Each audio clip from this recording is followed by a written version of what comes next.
What's going on, guys? I've seen a lot of players commenting on various videos that they've played for 100 hours and haven't seen more than one or two divines. If you're a PoE veteran, this video likely won't teach you anything new, but for the people that are new, you may take away a few things that'll help you along. The first 5 things I'll bring up will just be tips, and the last 5 will be content that you can run or ways of running it to increase the currency you're bringing in. If you found any of the information useful, I'd really appreciate it if you liked the video and considered subscribing. With that being said, let's jump into it. First thing on the list is going to be to go and download Exile Exchange 2. If you're familiar with PoE 1, this is a fork of Awakened PoE Trade. This is pretty much just an overlay that allows you to go and price check items without actually going to PoE Trade. So I'm going to hit Control D when hovering over an item, and you can see we've got all the stats here. You can check what's important. Hit search, and you can see that's not worth 250 divines, but you can hit the trade button here, actually bring up PoE trade with the trade filter already filled out, and dive into it a little bit deeper. This one might be a little bit of a cop-out, but I just wanted to stress the importance of rarity on your gear. Do your best to try to hit, any amount up to 100, I would say is vastly more important than anything after that. I've done rarity builds of 400%, and it's almost indistinguishable from 100%. I mean, not to say that it's not better, I don't have the data to prove that, but it does seem like there's diminishing returns.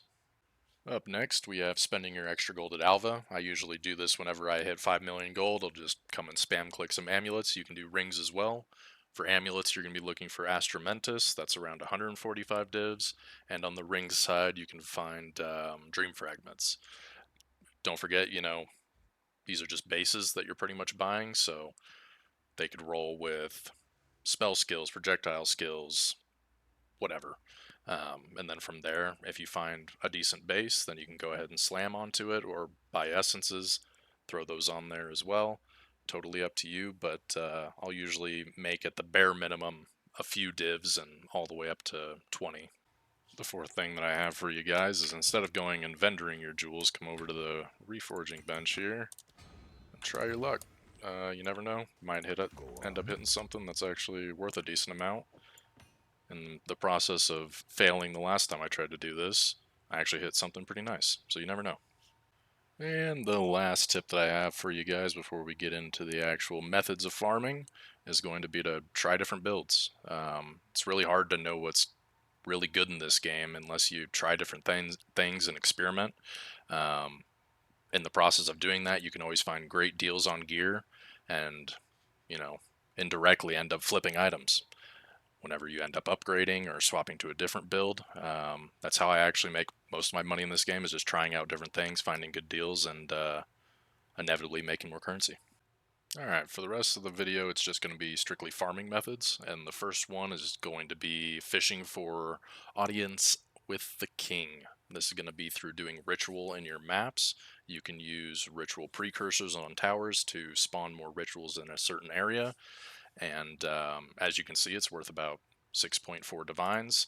You can do this with absolutely no investment. It is luck based. You could do 50 of them, not find a single one.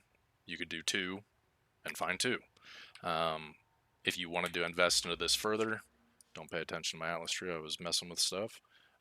You can come over here and actually do the boss fight, allocate the nodes, and get extra rerolls, more omens, more audience with the king, more money. This next one's going to go hand in hand with whatever mechanic you're interacting with, whether it be ritual or breach or whatever. And that is going to be adding Delirium to your maps. You can do this by right-clicking a distilled ire or what other distilled emotion you have, throwing a map in, hitting instill, and now it will be affected by Delirium. That is basically just going to allow us to get more simulacrum splinters, as well as the distilled emotions. The third method to farming more currency that I've got for you here is actually running Trial of the Seamus, or Sanctum. Apparently it is one of the best money makers in the game, at least reliably speaking. That's probably because people absolutely hate doing it. I wouldn't be caught dead doing one of them, but maybe you like it, and you'll make a lot of currency doing it, that's for sure. This is actually my favorite method to farming currency in the game. It offers some of the best experience in the game, as well as really great consistent money. That's going to be spamming breach stones. The two notable drops in there are going to be the Hand of Wisdom in action. If it's a low roll, you can insta sell them for 5 divines. If you want to wait a little bit, you can sell them for 6. And if you get a max roll, they sell for 10. It's a 15% drop rate at 0 difficulty.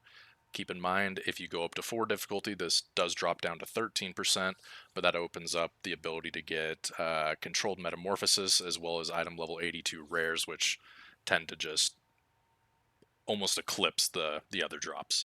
Last but not least, if you have a build that has excellent clear, I would recommend going and joining the Forbidden Trove Discord and selling leveling carries. From the level 60 to like 80 range, anytime someone levels when they're in your map, they'll pay you 10x for it. They'll usually pay you up front, say, hey, I want this level to this level, and then you'll go and carry them through that. Does have the downside of dealing with people.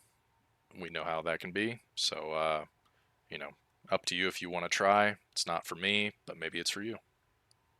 Thanks for watching, guys. Hope you like, comment, subscribe, or don't. Have a good one.